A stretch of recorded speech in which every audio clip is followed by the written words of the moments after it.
This is an introduction video about me. But who I am is really irrelevant, and why I do what I do is most important thing. I'm gonna share with you my why, and my hope for you is at the end of this video you get to know you better, and at the end I will introduce myself.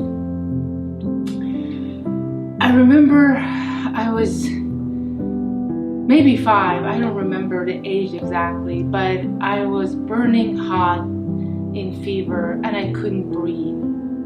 There was fire in my eyes, and in the background I could hear my mother singing or reading something that was rhythmic in Farsi, but I couldn't make anything out of it.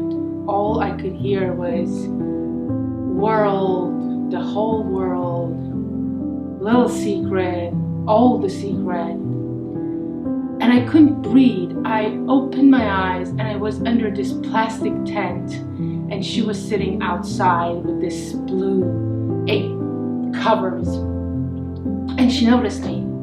So she put on some plastic gloves, and the next thing I know, it was her hand that was so cold and so cool on my forehead, and I still couldn't breathe. So she put on this other plastic thing that was actually an oxygen mask on my mouth, and then I could breathe. I could breathe better. She was standing there tall, like a god, and she was so, I couldn't read her face. She was just strong. She was my mother, and I was just a little girl. So she looked at me, and the next thing she said was, "I never wanted you. We never wanted you." And then she continued, "You were never supposed to be born. You were conceived midst in the chaos." A couple years after the revolution of Iran, where my mom and dad were both freedom fighters, and my dad was on the run from the new regime.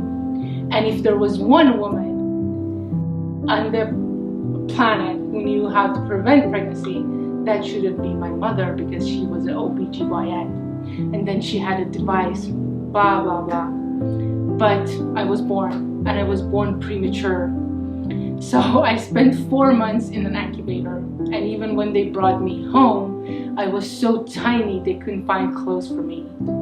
And then she continued telling me the story about when I was a year old, how I survived a scorpion sting, and how at the age of 2 I got another infection that all the doctors told her that I'm gonna die, and even if I survived, I would either be blind or paralyzed. And then she told me some other stories that I don't remember, but I remember the last thing was that I was in a car accident where everybody died and I came out alive. And now at that moment she came closer. At that time she was holding my arms with both of her hands, but she came closer. Her voice was shaking, but still she wasn't crying or anything. She was really serious, and she looked into my eyes and she said, "You know what? You are not gonna die, because you're a fighter, because you were sent here to do something big. God sent you here to do something big, to be someone, to do something. You are a savior. You are a goddess who saves us all," which, by the way, is the meaning of my name and last name. But baby, you just have to fight for everything. You just have to fight harder. You have to fight more than others. But know this, you can do whatever you want. You can be whoever you want. You just have to work for it. You just have to fight for it. Promise me you're not gonna die this time, and you're gonna fight for it. And I think at that moment I set the most stupid rule for myself, that first, I'm a fighter.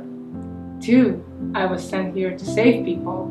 3, I will get whatever I want, but I have to work very hard for it.